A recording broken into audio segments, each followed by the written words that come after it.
Hey, are you in Calgary, Alberta?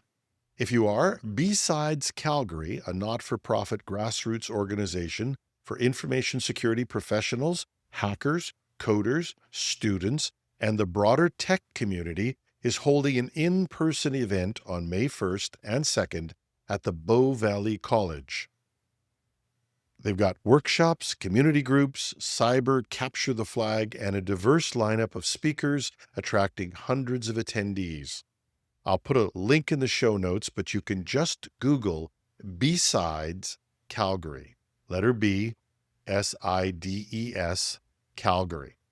I'm glad to give a shout out. Calgary is one of my favorite places. And now, back to our regularly scheduled programming. Critical flaws in a popular compression utility negate system defenses. Microsoft patches critical zero-day exploits, but not in Windows 10. WhatsApp users are urged to update due to security flaws, and Happy Identity Management Day. This is Cybersecurity Today. I'm your host, Jim Love.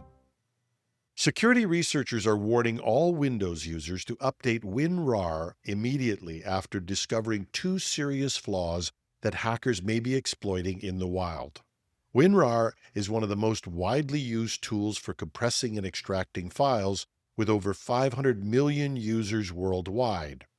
But older versions before 6.23 contain bugs that can let attackers run malware on your computer just by getting you to open a malicious archive. One of the bugs, CVE 2023-40477, involves a memory issue that lets hackers sneak past system defenses when a specially crafted recovery volume is opened.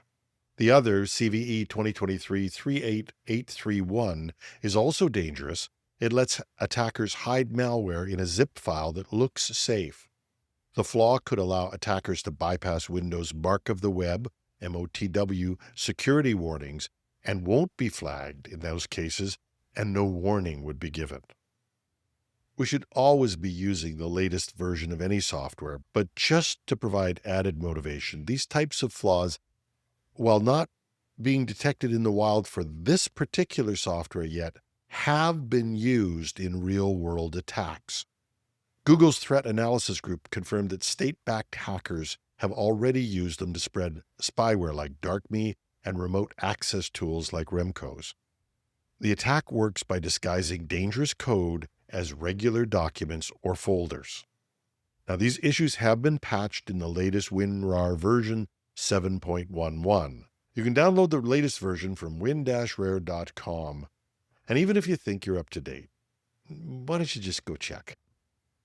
And remember to remind other people to update and that they need to go to the vendor's site for the software. I could see some clever crook offering a malicious link to supposedly fix this. And while you're reminding people about fixing this or upgrading, it's also a good time to remind them that they still shouldn't open any zip file unless you know who sent it and what's in it.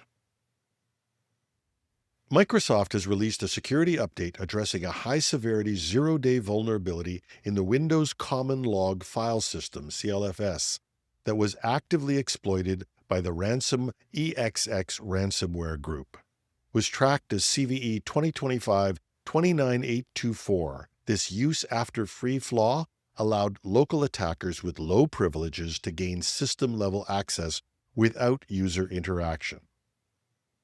The vulnerability should have been patched during the last Patch Tuesday, with updates available for most affected Windows versions. However, and this might be important to you, patches for Windows 10 x64 and 32-bit systems are still pending and will be released as soon as possible. Now, this might be a part of a new trend of slower responses to key vulnerabilities in Windows 10. Just another nudge for Microsoft to upgrade, but keep an eye open for this. The Ransom EXX group exploited this flaw to target organizations across various sectors, including IT and real estate in the United States, the financial sector in Venezuela, a Spanish software company, and the retail sector in Saudi Arabia. The attackers deployed the Pipe Magic backdoor malware to facilitate the execution of ransomware payloads on compromised systems. A critical security vulnerability identified as CVE 2025-30401 has been discovered in WhatsApp's Windows desktop application. This flaw could allow attackers to disguise malicious files as harmless attachments, potentially leading to unauthorized code execution on users' systems. The issue arises from a mismatch in how WhatsApp for Windows handles file attachments.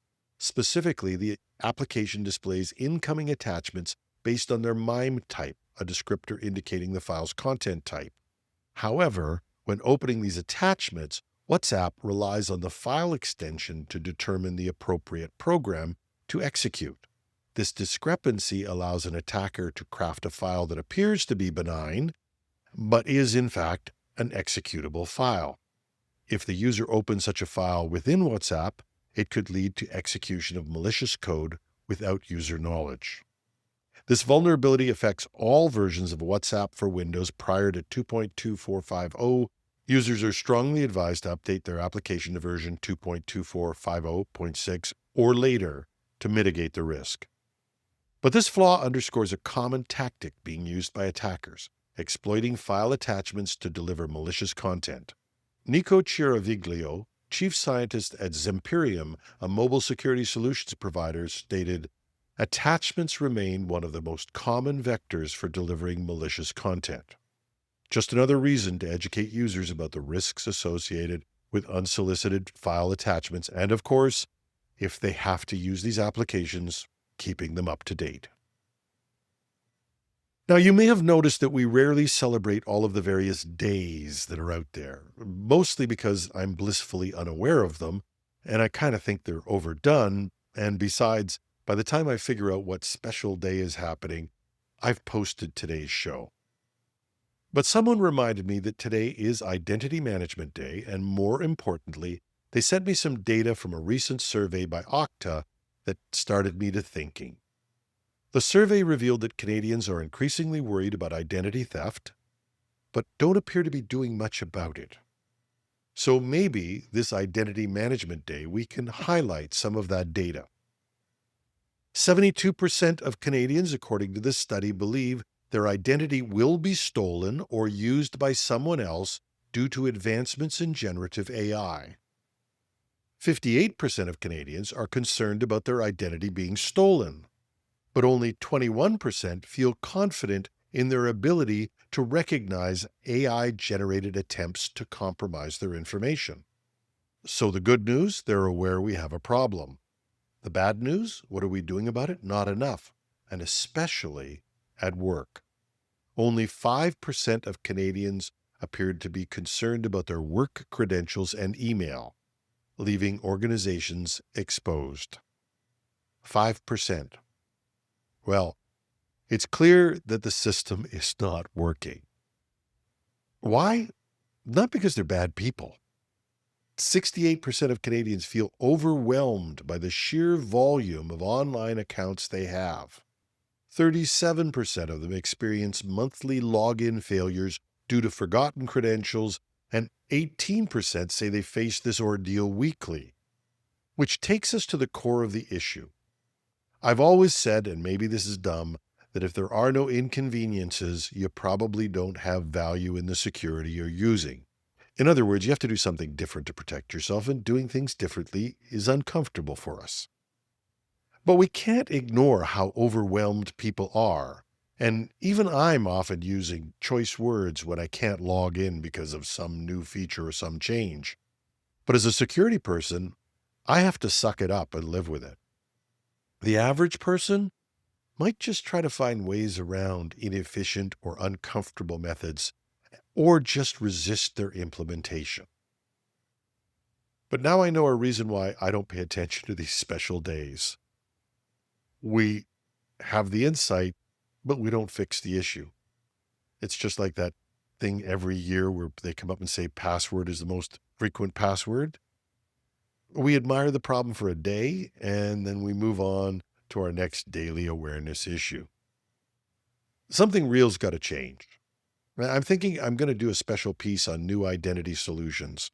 I want to dig more into this myself.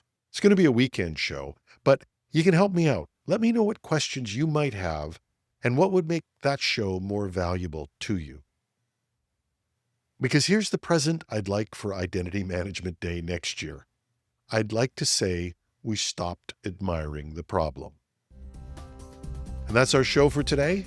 You can reach me at editorial@technewsday.ca. You can find me on LinkedIn, or you can, if you're on YouTube, just leave a comment under the video. I'm your host, Jim Love. Thanks for listening.